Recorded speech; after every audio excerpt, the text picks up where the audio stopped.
let's get in with treating with what we call real progesterone, not the fake stuff, and real estrogen. Why would we treat with hormones? Why do I treat with hormones? To me, there's only 3 reasons to treat. One of them is if there's symptoms. I like to start with progesterone. Standard medicine likes to start with estrogen. I think I just like progesterone first. First of all, if there's estrogen-dominant symptoms, you're having the PMS, the sleep, the libido, the water retention, fibroids.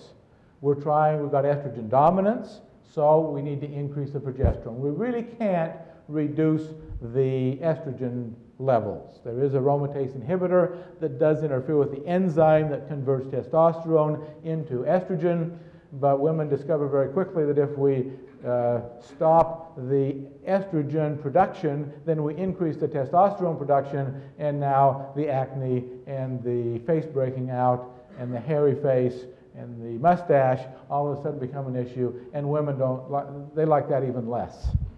So that we can't use aromatase inhibitors. The other reason that I use progesterone is trying to regulate these periods. Even though a lady does not ovulate, we can still get the cycling if we get the progesterone levels up for the second half of the period. We think that what the stimulus to start the period is the sudden drop in progesterone and the sudden drop in estrogen. Now, the estrogen drop isn't very much, but the progesterone drop is huge. And we think it's that drop that is the trigger to start the next period.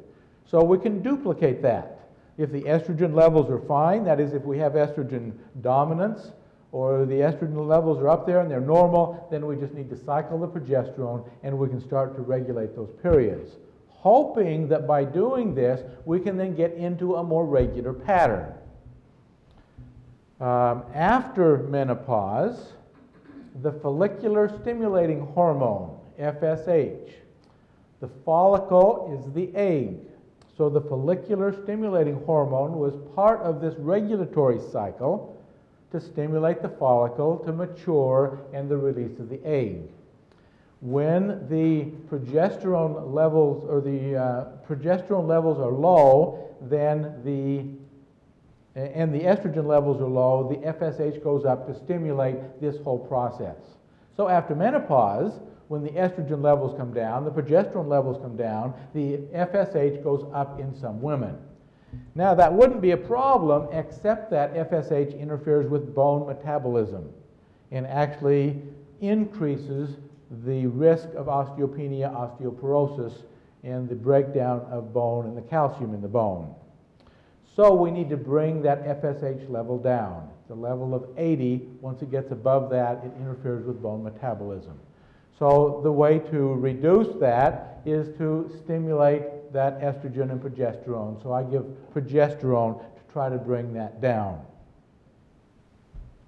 So why would anybody treat with estrogen or estradiol? Again, if progesterone is inadequate for the estrogen deficiency symptoms of menopause, the hot flashes, the night sweats, the sleeping problems, the mental fog, all of those things that are happening around menopause, progesterone isn't adequate, then add the estrogen on top of it. Same thing with the FSH level. If the progesterone is not adequate, then we need to bring it down with the estrogen. And it will come down with estrogen and progesterone. So the 2 reasons that I've talked about so far why to give hormones. One is if there are menopausal symptoms. Life is just miserable with them.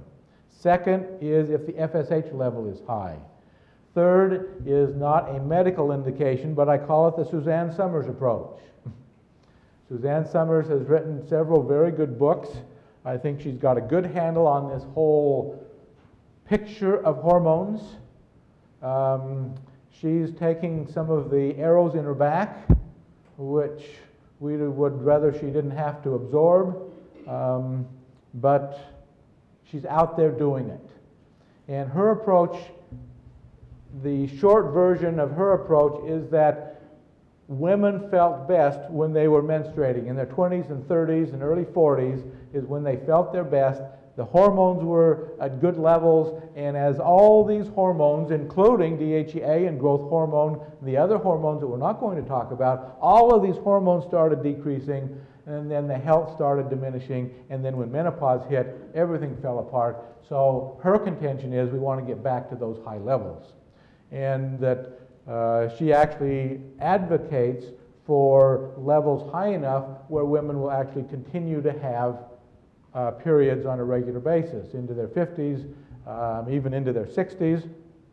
The experience that I have with most women is they are absolutely thrilled to be done with that part of their life.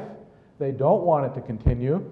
And so I don't use that aggressively like she advocates, but there are some very good benefits that come from a much milder approach with estrogen, with progesterone, where women can feel considerably better but not continue to have periods. So those are the three reasons that I use hormones.